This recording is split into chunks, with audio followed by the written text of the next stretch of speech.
Thanks everybody for joining us tonight, fellow cyclists and friends of the library. My name is Seth Smith, and I'm a public services librarian here at the Dyno Regional Library. We're happy to have you here for our Safe City Cycling program. It's one of the first programs we've offered like this here. I think, Lawrence, you came here a couple of years ago, and I think you did some basic bicycle repair Right. program. Yeah. Yeah. And that was a great program. So anyway, I'd like to introduce our speaker. Lawrence Simonson is the Chief Executive Officer of Local Motion. And I've actually known him for years. He's a passionate advocate for creating more cycling and pedestrian-friendly infrastructure in Columbia. And you've been doing this work for over a decade, right? Correct. Now? Yep. Okay. Sure. Yeah. So I'm one of among many cycling commuters in Columbia who navigate our city streets year round, and I'm really interested in hearing what Lawrence has to say. So I'm going to turn it over to you, Lawrence.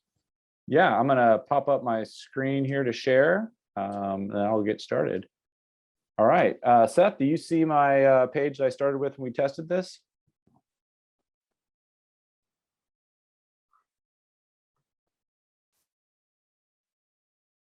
I sure do. Yeah. Okay. Okay.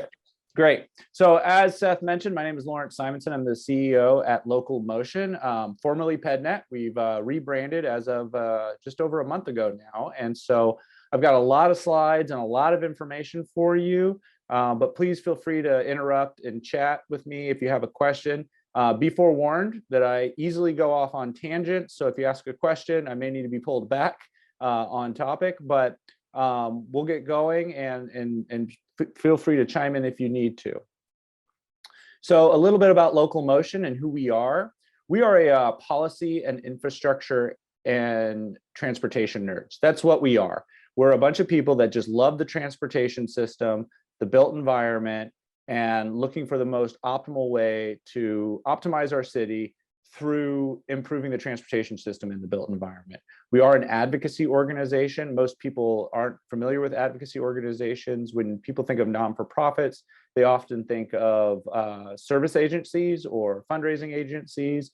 And so you're thinking of things like the food bank, United Way, those types of things. So, but we are an advocacy organization. We don't offer really any direct services. We have some events. We offer a couple of direct services, but at our heart, we're an advocacy group. And for those that don't understand what an advocacy organization does, think of us kind of like a lobbying firm, except we don't get paid nearly as much and we have souls. And so that's kind of what we do, is we advocate on the behalf of our mission, and we are funded primarily through grants, members who donate to us and believe in the vision we have for Columbia. And we do a little bit of consulting from time to time across the state and across the country. As I mentioned, we are an independent non-for-profit. I bring that up because oftentimes people confuse us as a city organization, and that's not accurate. We are a non-for-profit standalone organization. We do focus locally here in Columbia. So my mission is to make Columbia as best as it can be with our vision. However, we do work on the state level. We have a state level arm that works out of our office called Missourians for Responsible Transportation. And they take the lessons that we've learned here in Columbia, and they try to take them to other communities around Missouri with the hope of eventually influencing state legislation that would then turn around and make it better for us to do our work here in Columbia. So what is our vision? I've mentioned it a couple times. Our vision is towns built for people, where it's easy to walk, bike, and ride transit, and everyone can get where they want to go. Simple enough. And so how do we do that? Even simpler is through our mission. Our mission is to provide walking, biking, and transit solutions to meet people's everyday transportation needs. So what is it exactly we do? I kind of talked about this a little bit. We do advocacy for policies and infrastructure that ensure that transportation is system is safe and convenient for everyone. And I really want to hammer on that note, everyone. We really do try to make it as equitable as possible. We're trying to, when we talk about how we should be designing roads, we talk about our design parameter, and our design parameter is people. So when we design a road, we want that design parameter to be, that child that's in this picture riding a bike. Is it safe and convenient for that family to go for a ride? Is it safe and convenient for a person in a wheelchair to get around and meet their daily needs? Is it safe and convenient even for drivers? And it just so happens that if you make it incredibly safe and convenient for people in wheelchairs, people on bikes, people in walking, that it also ends up being very safe and very convenient for drivers as well. So the problems we're trying to solve, really we work in, a lot of people know us for our trails and our bike advocacy, but really what we spend the majority of our time doing is talking about road design standards and how those standards should be altered and what makes a better standard. And the reason we do this is because Columbia's road design standards are incredibly outdated. For the most part, our standards have not been updated since essentially the 1940s to the 1960s. So we're still working off that same model. Now there's been some updates, I'm going to put those in quotes, along the way. But if you really look at the standards back then compared to what they are now, there's not a huge difference. The current standards are very inequitable. They only serve a few people sort of well. They don't serve everybody very well. In fact, they serve most people pretty poorly. I would say that if you are a privileged person who of middle to middle upper income, and you can afford a car and you can choose where you live in the town and drive as you need, that really it's not even good for you, because I can guarantee you everybody complains about congestion, everybody complains about potholes, and so it's not even working for those individuals. So imagine how bad it is for those that can't afford a car or are being forced to make those car payments or have to walk or use a wheelchair or have to bike to get around town. Our system is incredibly dangerous.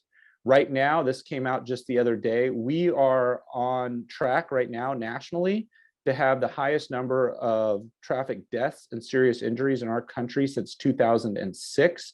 The trend is continuing to go up, and it disproportionately affects people walking, biking, the elderly, the young, the poor, and those of color. It disproportionately affects. So our roads are incredibly dangerous. We have the most dangerous road design in all developed countries. It's incredibly inefficient, as I just mentioned. Even if you're driving, it still takes you an excessive amount of time to get anywhere you need to go, which makes it even more inefficient for anybody that's using any other mode of transportation. It's incredibly expensive. We use a very expensive model that pours a lot of concrete and that results in a lot of maintenance needs. And so we are looking at different strategies to minimize that expense. And it's just plain unpleasant. Those people that tell you, well, I just love driving, I think they've been sold a little bit of or bought into the car ads quite a bit, because you never see a car ad that truly displays what it's like to drive, which is generally being stuck in traffic, the smell of the exhaust, the paying for gas all the time, the repairs. So it's very unpleasant for people driving. It's very, very unpleasant for anybody that has to walk or bike around our community. So why do we do all this work? Not only to correct the problems that I just mentioned, but communities that are walkable, bikeable, and accessible have thriving public transit systems tend to be stronger. They tend to be more financially viable, not only from a business and government perspective, but the individuals that live in those areas and towns tend to have better economic mobility. They're more equitable, as I've talked already about. It allows more people to reach their destinations every day, whether that be healthcare needs, grocery, getting to school, whatever it is, it's more easy for them to get to their daily needs. People are happier. This is one thing is really exciting. Scientists try to study happiness all the time, and the only thing that they've ever been able to prove that improves your happiness is your commute time and the type of commute you have. So if your commute time is long, you tend to be unhappier. If you tend to bike, walk, or use public transit, you tend to also have a happier life as well. And that's been proven through research. And it's also much better for business as well. People that ride bikes, walk, use public transit, tend to spend more money and spend more time at local businesses. And so when an area is more bikeable and walkable and has public transit access, they tend to see revenue increases. So Seth asked me to specifically come and talk about some of the rules of the road to make sure it's safe. He also wanted me to mention some things about riding bikes in the winter, as well as talk about lighting. And so that's kind of be where I shift now my focus on this presentation. So riding a bike in the winter, and I put winter in quotes because here in Columbia, I really feel like I don't know if we have a true winter. I have what we call the miserable season, in my opinion, and that is this kind of wet, cold, very dreary sense, much like we had, a couple of days ago. True winter to me is where we have the snow on the ground. The snow stays there for a long time. And so I put winter in quotes, but I do want to stress heavily that while a lot of people see biking in the winter, or really in any kind of inclement weather, as kind of a major barrier, and I can understand why it's seen as a major barrier, but riding in the winter is incredibly fun and incredibly exhilarating. In fact, if you look at this picture that I'm sharing here, all those people are smiling despite the probably gale force wind and cold wind being blown into their face. They're having a good time. The other thing I want to stress as I kind of move through some of these pictures is look at this type of clothing they're wearing. I think oftentimes in our kind of culture that we always think you need to have some sort of special gear to ride bikes. I do think you need a little bit of special gear in the winter just to help you stay warm. But my motto is dress for your destination. Don't necessarily dress for the ride. And you can ride a bike and be very comfortable riding whatever you need to be in at your destination. In fact, I ride everywhere. I don't own a car. I exclusively ride everywhere. And I almost never wear spandex or fluorescent colors. I just wear the things that I'm going to wear at the destination I'm going to, whether that's work, a meeting, the grocery store, the hospital. I wear for my destination. So riding a bike in the winter. So these are my tips, my 6 tips for riding a bike in the winter. Number 1, dress for the second mile. Now, when I mean dress for the second mile, that is like what type of clothes should you wear? How many jackets should you wear? What thickness of glove? And what that means is a lot of times when people are first starting out, they step outside and they're cold and they say, I need to wear an excessive amount of clothes. But what ends up happening is as they start to ride their bike, and somewhere around the second mile, when their body starts to warm up from that exercise, all of a sudden they realize they're wearing way too many clothes, end up getting really hot, uncomfortable, and quite sweaty. And so what we always say is dress for the second mile, understanding that for about the first mile and into that second mile, you might be a little bit cold, but you'll warm up and you'll be quite comfortable. Dress in layers. And this is because if you do happen to start to warm up, you can easily take layers off as opposed to say taking off like one big parka, going from one big parka if you're hot to just your shirt underneath, you're going to get cold. So different layers so that you can peel things away and kind of do some micro control of your heat and your cold. Bike clothes are not necessary. And the reason I say this is because oftentimes when I talk to people about biking, again, they think that we need to go get some special equipment or special gear just to ride to work or to exercise even on bikes or whatever, but really you don't. I highly recommend going to any of our local bike shops. I love all of them. But if you would rather go to a Target or a Walmart or whatever is, meets your financial needs or your style, whatever it is, and you can find clothing in those locations that fit your needs, again, whether that be budget or style, it's perfectly okay and very acceptable to wear whatever you're comfortable riding in. So you don't necessarily need to go out and get that Lycra, as some may say. Take it slow and casual. When people ask me when they first start riding to work or school or something, what's the number one piece of advice? I have a couple. One, try to get any bags or anything like that off of your back. So don't carry a backpack if you can. If you can have panniers, so the bag's on your bike, that's one piece of advice. And the other thing is to slow down.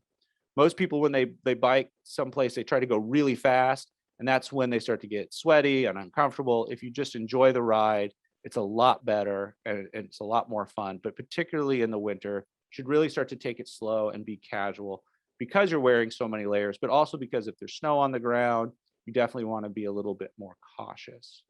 When you come into the winter time, it's going to be dark sooner. Lights, and I'll go more into lights in a little bit. Lights are going to be very important. And also give yourself a little extra time.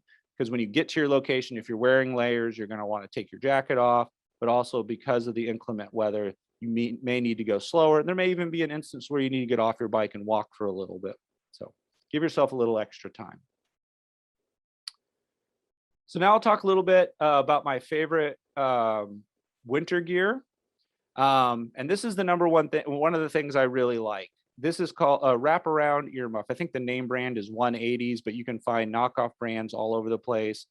I really love these for riding a bike. They work really great if you're wearing a helmet, because then it doesn't interfere with your helmet. And I've always been really surprised at how warm these are. The back that wrap around your neck, for some reason, adds a huge amount of warmth. I really like this. Ears tend to be something that get very cold as the wind blows by you and, you know, keeps your ears cold. So one of the things I really like for winter is these wraparound earmuffs. A scarf.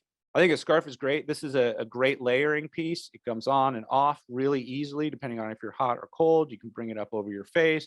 You can even wrap it around your ears if you really need to. I think it also does a really good job of kind of like sealing in all the warmth that's in your jacket from coming out. Wool sock liners. So, you know, I said dress for your destination. So when I'm going places, I'm wearing the shoes that I plan to wear at that destination, which is a lot of times for me, you know, dress shoes. And so dress shoes aren't very warm. You know, they're just usually some thin piece of leather. And then I usually wear my dress socks. Dress socks aren't very warm. So what I've done is purchase some wool sock liners that fit underneath my socks, much like in this picture. And they are fantastic. They are a game changer in keeping your toes warm.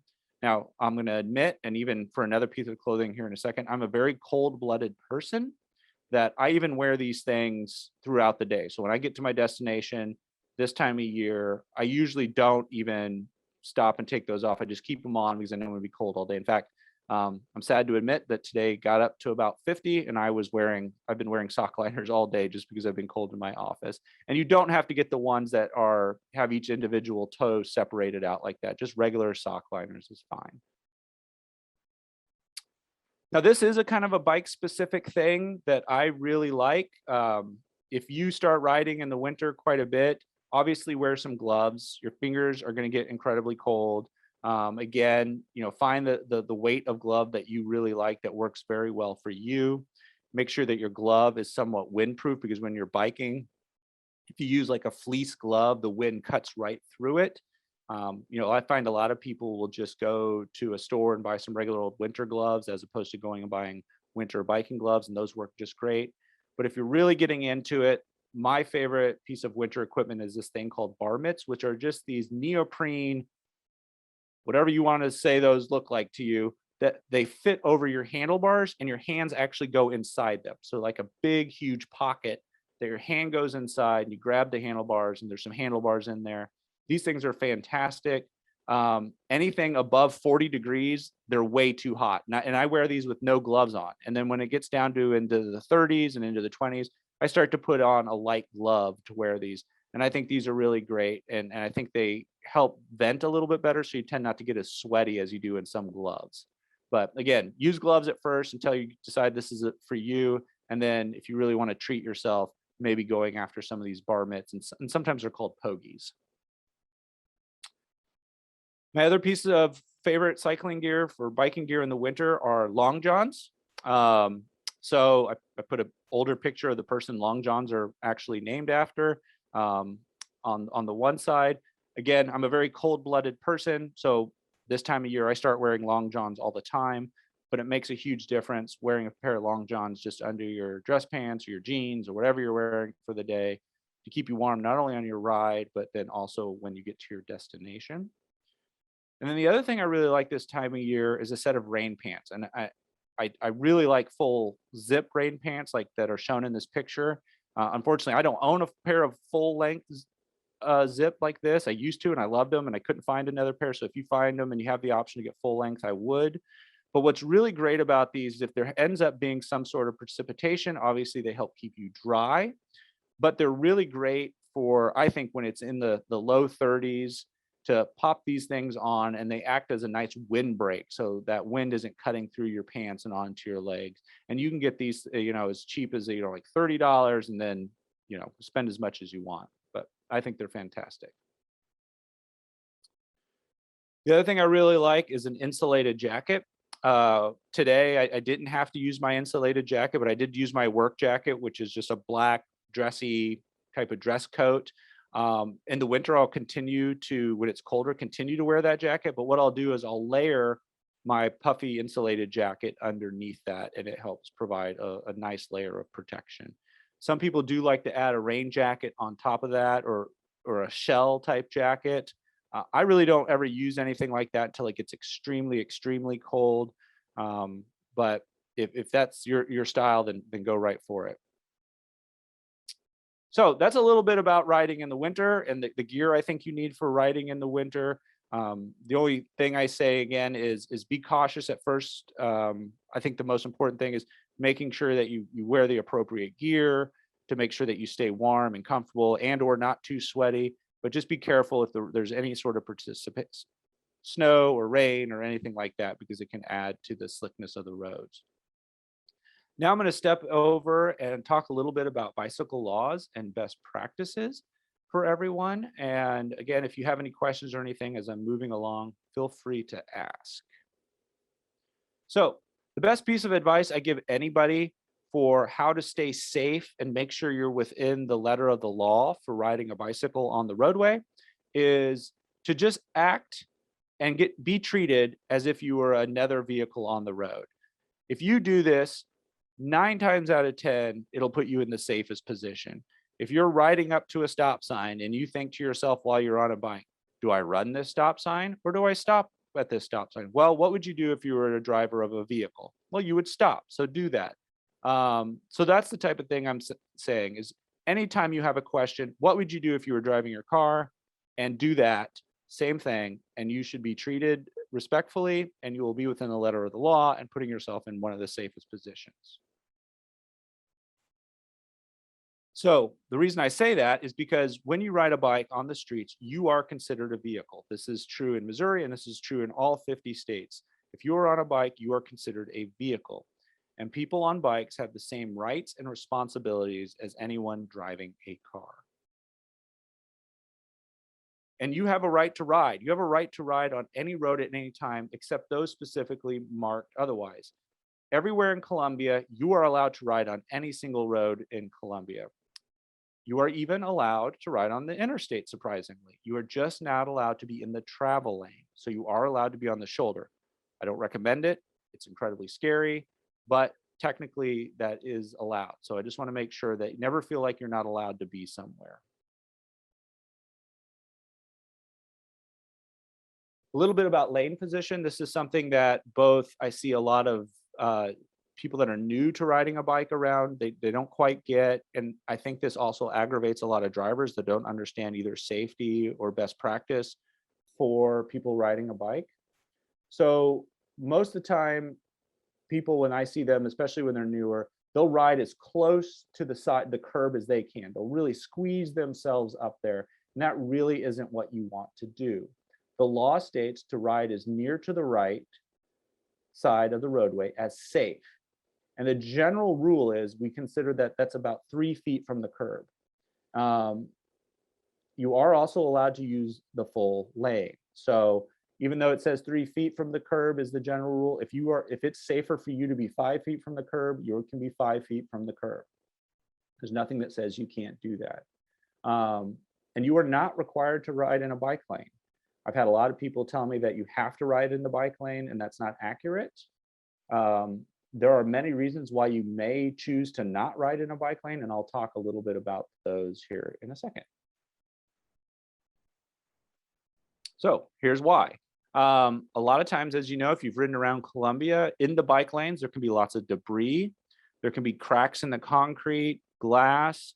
The grates in our stormwater could easily swallow a tire in some cases, or there may be a whole bunch of gravel on the side of the road that's not safe for you to ride on. So if those situations occur, it is okay for you to leave the bike lane or move yourself a little bit more to the center of the lane to keep yourself safe. This also applies to when you're passing parallel vehicles or cars, excuse me, cars that are parallel parked. We really want you to stay at least 3 feet, but really up to 4 feet is really what we say when you're passing a parallel car or a car parallel park. And the reason being, as you can see in this diagram, is if you are riding as close to you can to a parked car and they happen to open your door, you will be doored. And I know in movies and things like that, like they portray this as being a very silly thing that happens occasionally, but I have never heard of a person this happening to that didn't end up in the hospital for a few days. So it's incredibly dangerous. And so what we say at this instance is to be at least 3 to 4 feet away from the car, if not in the center of the lane. The other reason you don't want to be very close to that car or center of that lane is to keep the car behind you, that car in this picture that's behind that person riding a bike. Hopefully that indicates to that car to not to try to pass. Because if they try to pass in this instant, that's going to sandwich the person riding the bike between the parked car and the driver. And if there's any kind of conflict, unfortunately, the person that's riding the bike is going to end up being kind of sandwiched, and that's not a safe place to be. Also, when riding a bike next to parallel cars, we strongly recommend that you don't weave in and out of the parked cars. Maintain your position at all times. This is being predictable. When a vehicle knows what you are doing, it's a lot easier for them to understand when it's safe for them to pass you or really when they should stay behind you. And so in the picture where it says no under it, the real problem that we could see is if you weaved in between those cars and that car decided to pass you while you were between those two parked cars, you would have to either slam into the back of the car in front of you or once again get sandwiched between the passing car and the parked car. So we say to maintain your lane position as you pass parked cars. In narrow lanes, this is that stay 3 feet away from the curb. And most of the time in narrow lanes, the narrowest lanes we have around Columbia are about 9 to 10 feet wide. And so if you're maintaining 3 feet from the curb, you're getting pretty close already to the center of the lane. So what we suggest is that in narrow lanes, go ahead and stay in the center of the lane. This will help indicate to the car behind you that it is not a safe place for them to pass you, and hopefully indicates that they just stay behind you. And the reason is because a lot of times when in these narrow lanes, what we want cars to do when they pass you is to actually change lanes. Because if they don't change lanes, they end up sandwiching you between themselves, the car, and the curb. And here's an example of how that can happen. So if you're staying 3 feet, not 3 feet from the curb, and you're just right up against the curb and a vehicle tries to pass you, the person riding a bike could get sandwiched. I know this can be sometimes seen as annoying to drivers, but I think oftentimes if a driver understood this, or if we taught this in driver's ed, or if we even require driver's ed in Missouri for that fact, this would help take care of a lot of misunderstanding we hear, why is that person riding in the middle of the road? And it's because that's the safest position for them to be in when they're riding on the road. At intersections, I see this a lot of times. You see the one where it has the X on it there in my picture. A lot of times people, when they're at intersections, will still stay as far to the right as possible. Our recommendation is when you are at an intersection, at a stop sign or a stoplight, that you move yourself to the center of the lane. This will keep the car from trying to pass you, which is like the one with the X on it, the car that is essentially about to pass that person riding a bike. However, you can see in the other two pictures that the person's in the center and the car queues up behind them, just like they would if you were driving a car instead of riding a bike. This is another example, just a different position. Again, center of the lane. The picture on the right that says no on it, this is a very common crash that occurs. Is a lot of times a car will turn right while a person on a bike is going forward, and we call that the right hook. And this is a very common crash that occurs, and one of the other reasons we say to stay in the center of the lane. It is highly recommended that you ride with traffic. A lot of people get this confused because when we were younger, we've all been taught that when you are a pedestrian and you are walking, that you walk against traffic. However, that is reversed when you are riding a bike. You need to ride with traffic. And in this diagram, what's being shown here is why you would ride with traffic. And it shows that it's the sight line of the drivers of these two vehicles when they're making their turning movements. And so if you are the person who is green and you are riding with traffic and those motor vehicles are looking, you will be in their sight line and know that they should not turn because you will be entering into their path of travel. However, the person riding a bike in red, they are not in the sight line of either of these vehicles. And so these vehicles may make a turn that puts them in the path of that biker and unfortunately striking that person riding a bike. So always ride with traffic. Here's an example of that sight line. There's a person riding the wrong way on a road and the person in the car is looking the other direction. And I recognize how old this picture is, but I still love it. So I share it every time. Sidewalks, get a lot of questions about sidewalks. We say to avoid sidewalks when possible. The data shows that most people, when they are struck, or excuse me, it's more dangerous to ride on a sidewalk. The reason being is because sidewalks are designed for going 3 to 6 miles an hour. And also sidewalks encounter lots of driveways and different roads, and those are conflict points. And so if you are on a bike and you are riding more than 3 to 6 miles an hour, which is generally more than what most people ride, most people commute around 10 miles an hour, then you are traveling at a speed that area is not designed for. And so it can quickly put you in the path of cars who are not expecting you to be where, you know, on crossing a driveway or crossing a road at those high speeds. Now, if you're a kid and you're just learning to ride, or if you're an adult who just likes riding at a calmer pace and you're somewhere between 3 and 6 miles an hour, I say go ahead and ride on the sidewalk if that's more comfortable than, say, a high-speed road. But I also highly recommend that you stop and be very cautious at every driveway and every single intersection. And the other thing to point out, that if you do happen to ride on a sidewalk, that the people walking have the right of way.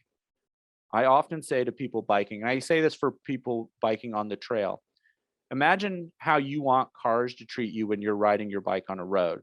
That's how bikes should treat people walking, with all sorts of caution and courtesy.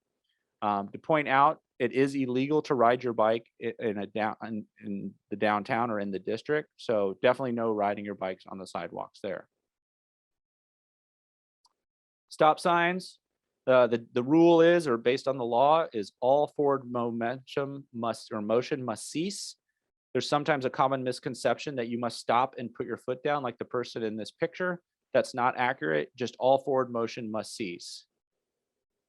The other thing I have on here is Missouri has what's known as a dead red law, and this applies to not only people riding bikes, but also people driving. If you come to a stoplight and the stoplight does not detect you and the light stays red for you for an unreasonable amount of time, you are allowed to proceed with caution through that red light, again, if you've been there for an unreasonable amount of time. So if you do it, and you do it with caution, act as if it's a yield to the oncoming traffic. If a law enforcement officer happens to stop you and you have paid good attention to the cars coming and recognize the light wasn't changed, you will have to explain that to them. But we do have that law that says you are allowed to go through the red light if you've sat there for an unreasonable amount of time. Don't pass on the right. This is another one I see a lot of people do, especially when they're new to biking. When they're approaching a stoplight and there's a queue of cars, they will pass on the right. There's a whole host of reasons why you shouldn't do this, but probably the main one is the safety factor. I mentioned just a bit ago about the right hook. This is the way the right hook most often occurs, is when there's a queue of traffic at a stoplight or a stop sign, and a person riding a bike rides up on the right, and the person that's at the front of the queue doesn't see them and turns right into the person riding a bike. Signs, you must obey all the signs. Oftentimes I see people riding bikes don't obey. These are the common ones I see that they don't obey, but if you disobey one of these signs, one, it could be very unsafe for you, but also you can be ticketed for it. All right, I'm going to talk just a second about lights. So this is the boring part. This is what the law says about lights. When you're riding at night, you are required to have a visible front light. That light must be visible from 300 feet from the front and sides. And I'll explain a little bit more about what I mean by the sides and all that in a second. But you do not have to have a rear light. Most people think you have to have a rear light. You just need to have a rear red reflector that's visible at 500 feet. You also need side reflectors. So that's why your bikes come with reflectors on the wheels. Those are your side reflectors. And you also must have reflectors on your pedals. And so that's why bikes come with those. That's standard. Actually, the real law is that the bike must have reflectors on moving parts. And so the moving parts are considered the wheel and the pedals. And you must have those lights on your bike 1/2 hour after sunset and 1/2 hour before sunrise. So the reason why you need to have a front light is really for visibility, and why, and I guess, and having the light instead of having a reflector. If you look at the top right of my picture here, there's a bicyclist B. They don't have a front light. They do have a front reflector. And the way reflectors work is they refract light back to the light that it's shining on. And so the person driving a car shines their light forward, it should hit the reflector, and then it reflects the light back to them driving. And so then the person driving would see that reflector. However, because of the beam of this motor vehicle, the beam is not hitting the reflector on the front of cyclist B's bike. And so the person driving does not see them. They do not see that person's reflector. However, if you look at bicyclist A with their front light, even though the beam pattern from the car is not hitting the person riding a bike, the beam pattern from bicyclist A's front white light is entering the visual path of the person driving. And so that's why we're required to wear lights on the front as opposed to just using a reflector. I put a little bit of information in here about lights in case you've not tried to buy lights before. At the top, you can see a 200 lumen light. You can see a 600 lumen light there in the middle, and then an 1800 lumen light at the bottom. My general rule of thumb is if you buy a 200 lumen light, that light is going to be really good for people walking, other bikers, and cars to see you. So it's only for them to see you. It's not going to be very good for you to see where you're going. So a lot of times when people buy 200 lumen lights, they're riding around a town that has very good lighting, and so that they don't necessarily need a light to see where they're going. A great example would be if you took a 200 lumen light down to the MKT trail, it would be very dark and difficult for you to see. So buy the 200 lumen light if you want just to be seen. If you want to start to be able to see where you're going much, much better, I recommend moving to a 600 lumen light or even an 1800 lumen light, which is incredibly bright. And you'd probably get cars flashing their lights at you to turn down your brights. And you can see the cost range for some of these different lights. I mentioned that on the back, you really only need a rear red reflector. However, a lot of people are very interested in having rear red lights. Generally, a good quality rear red light will run you from anywhere from $25 to $50. I've shown a picture here of a couple of different styles. They're all great. They all work just fine.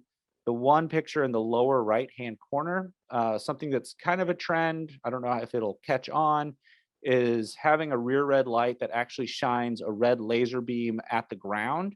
That way it kind of helps give people that are passing you kind of a visual of how far away they should probably stay away from you if they're trying to pass you with a car. Another type of light, if you know you get into this biking in the winter and you get into this biking in the dark all the time, and you just end up biking consistently year round, one of the things I recommend, again, this is very much a specialty item that make sure you've definitely gotten well into it, is what's known as a dyno light. They're quite expensive, and it's because you need to replace your hub. The hub is the center part of the wheel where the axle goes through, and that has an electric generator in it, and that powers the light that's on the bicycle. It'll power that front light and it'll power that back light. I use one of these on my commuter bike because like I said, I commute year round. I never have to worry about charging my light or my batteries. It's just there. It's always there. I can flick it on anytime and make it, and it's very dependable.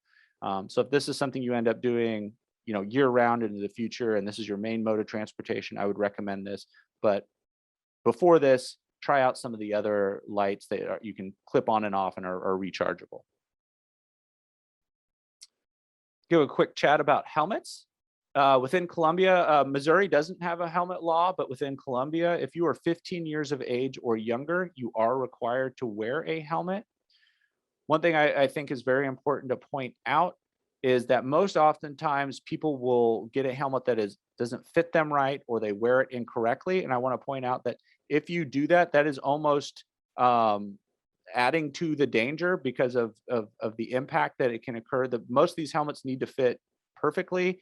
If they don't, this picture is a bit humorous, but it's to point out that make sure you get a helmet that fits, make sure you wear it correctly, because if not only will it not benefit you, but it can actually end up doing you some harm if you were in a crash. The best piece of advice I can give for you for buying a helmet is really just go to your local bike shop. Any of them are great, and have them help you pick out the size helmet that you need. They have many sizes you can try on. These are the general rules of thumb. Is you should be able to put 2 fingers between your eyebrows and the bottom of the helmet. Put a V around your ears, and then you should be able to put 2 fingers underneath your chin. The other thing I'll mention here is all helmets, if you buy a helmet at a department store or at a bike shop, and no matter if you buy a $30 helmet from one of those locations or you buy, you can spend as much as you want, $250 on a bicycle helmet at one of those stores. No matter which helmet you buy, they're all made to the same safety rating. So when you spend more money, you're not getting any more safety. Just want to point that out. Signaling is recommended by law.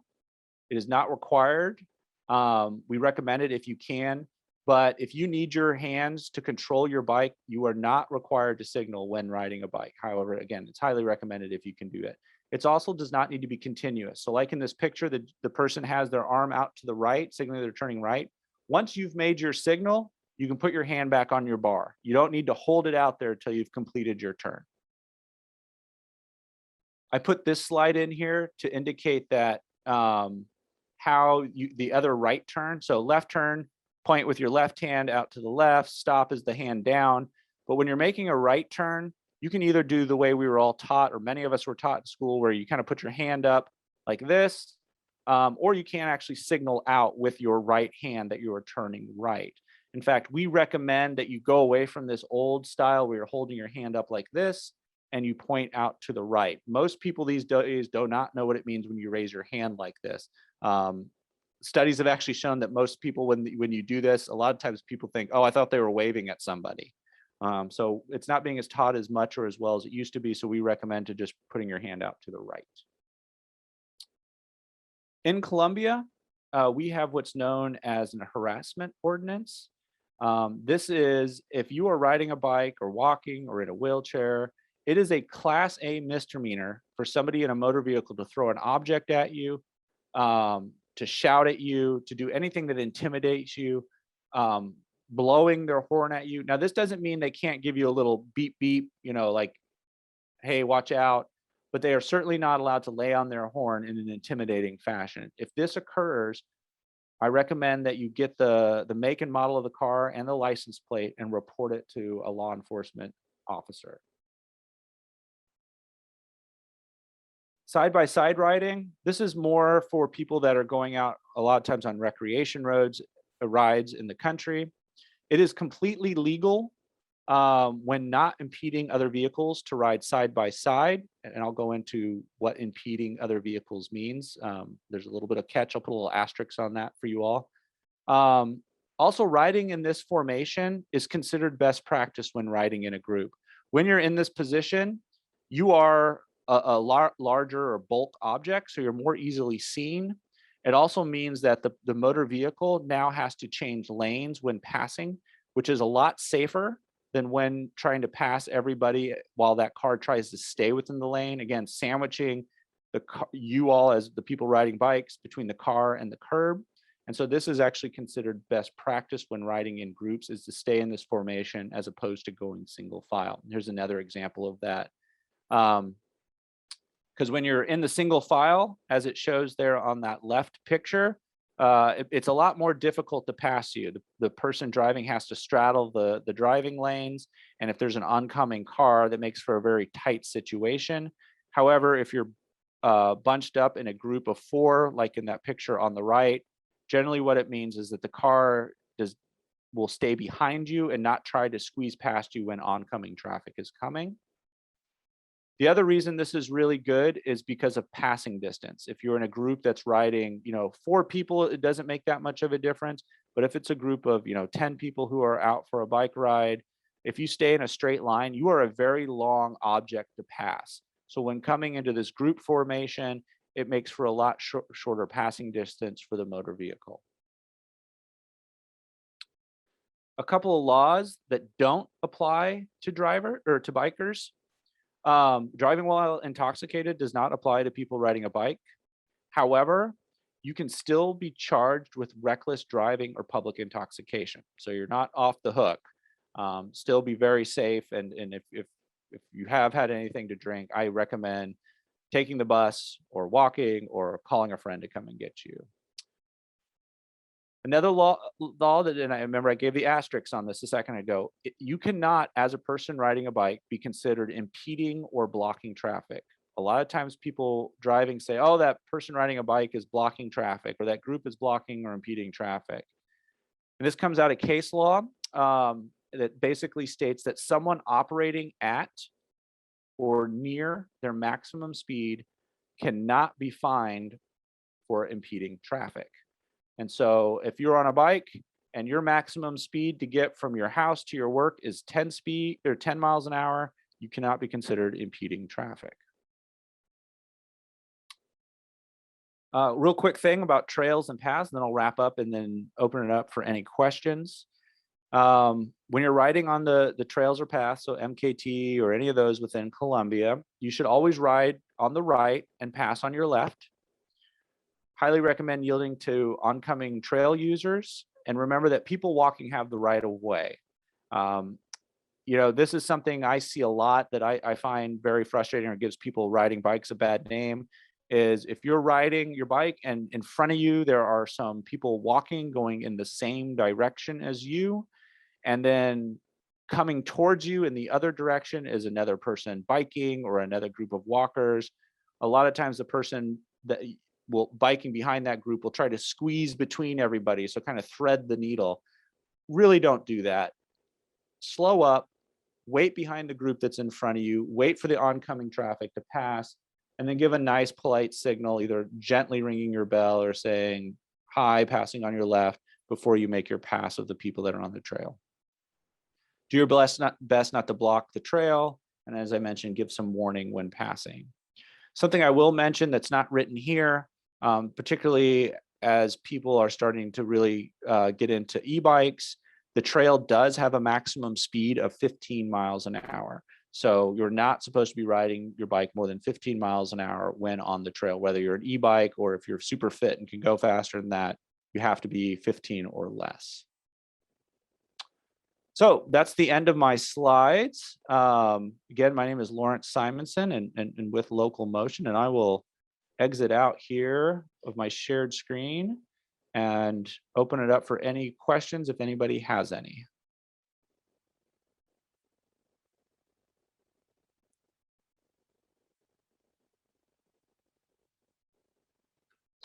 I see the question here. So the question in the chat is negotiating drivers.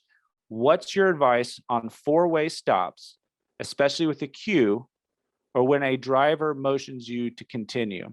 So at a four-way stop, I go through a four-way stop every day. I go through Garth and Ash every day after I pick my daughter up from school. That's actually not a great example, but because there's a continuous bike lane there. But just like if you were in your motor vehicle at a four-way stop, you get in the queue, you wait your turn to come to the stop sign, And just like any other stop sign, four-way stop when you're driving, if you approach the stop sign, the cross traffic gets to go first, and then you get to go. So it's just the same laws and best practices if you were driving. When a driver motions you to continue, I understand the frustration there. My opinion on that, what to do when that happens, probably changes on a daily basis and probably what mood I'm in. Most of the time, what I do is I assess the situation quickly. If it's me and that one other driver and they're just kind of letting me go and there's no cross traffic or anything like that, I will most of the time just kind of politely wave and just go, even though they had the right of way.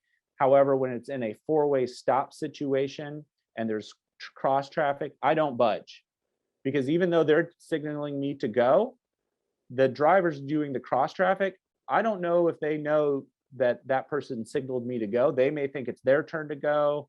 So I maintain my position and maintain when it's my right of way. And sometimes I will even tell them, no, point at them, you go. So that's kind of it's a little bit difficult, but that's generally what I do. What was the recommended lumen? Okay, so we got another question. Didn't quite hear the light discussion. So what was the recommended lumens and average cost? Thank you for repeating. Yeah, so I recommend at the very, very least the 200 lumen light, but the 200 lumen light is only good for people to see you. It's not very good for lighting your way. So it doesn't help you very much when trying to see where you're trying to go. It just allows people driving, people walking or biking or whoever to see that there's a light out there that looks like a bike coming at me. So that's the minimum I recommend. For starting to see where you want to go, so lighting the path in front of you, I say start at around 600 and above lumens. Once you hit that 600 lumen level, you're really starting to think about $50 to $75 range. The 200 lumen, is around 25 to 50. And then by the time you get up to the 1,000 lumen, which is incredibly bright, in fact, I have those lights, but I hardly ever run them on 1,000. I usually run them on around 700. Those are about $100 to $150.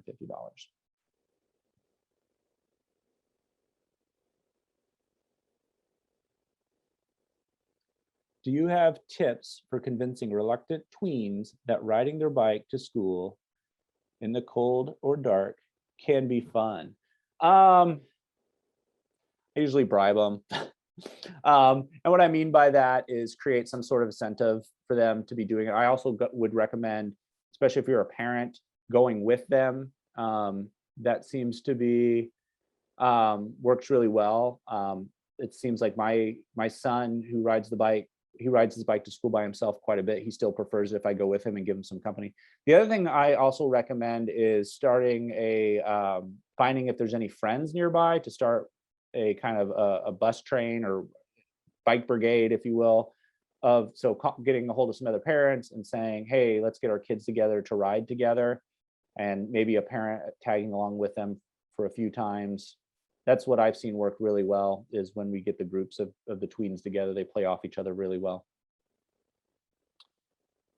We'll get another question. I use a light windproof shell that with a couple of layers keeps me quite warm. Yeah, light windproof shells work really good. I have a couple of those. Those are really great for when you're riding, and depending on your preference, I want to make sure I stress that preference. For me personally, the windproof shells work really good when I'm riding a bike, but when I stop, I tend to get really cold.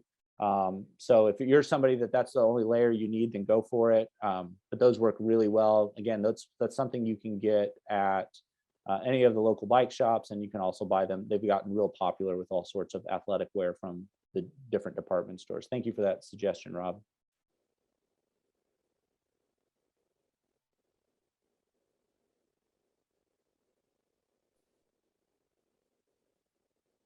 All right. So yeah, well, hey, yeah, this has been so informative, Lawrence. Thank you so much. I've learned a lot myself, and I've been a bike commuter now for over 30 years. So one of the things I want to actually, there is a couple more questions. We'll take these two, and then we'll have to wrap up. Sure. Yeah, they look like they're on chat. Yeah, I got them here. So first one, any advice for tires on a mountain bike that's only used on the roadway? Yeah, just of course, go to the bike shops. I'm a big fan of using kind of slicks or what's known as file treads. I really like a good file tread uh, because the file tread tends to work really good even when the conditions are like wet or a little bit rainy. If it starts to get snowy, obviously you're going to want a lot of tread, but here in Missouri, we only have snow on the ground for maybe if 2 weeks out of the year. So a nice file tread. I tend to really like a really wide tire, even when I'm on the road. That's a personal preference. They can run the pressure a little lower, which means it's a little softer ride, so a little more traction. And then any suggestion for when the trail gets mushy? Yeah, I avoid the trail when the trail gets mushy. But if you can't avoid the trail, I said earlier, like, what are my piece of advice for new commuters? Get the bag off your back and put it on some bags on the bike. Slow down, go a little slower than you're used to. But then my other next suggestion, if anybody asks me what my third suggestion is, and this applies to the slushy trails, fenders. Get fenders for your bike. They are a game changer because sometimes you may not get stuck in the rain, but if you get going out after a rain has occurred, if you're at work, it rained while you were at work and you go to ride home, you will still get soaked even though it stopped raining because the ground's wet and your tires are throwing water up onto you. So yeah, fenders. Yeah, fender. I love my fenders. Yeah, so I just want to say that this event has been recorded. So for future viewing, if you have any friends, relatives who want to learn some great tips about safe city cycling and cycling in the winter, it will be posted on our website in a couple of days. So thanks again, Lawrence. This has been awesome. I really appreciate all the work you guys do for this community, and you're just such a great asset. And I think our town would be a weaker place without you. So I appreciate that. It's a high compliment. Thank you. Okay. Well, thanks so much, and thanks for everybody for attending. Bye, everybody. Thank you.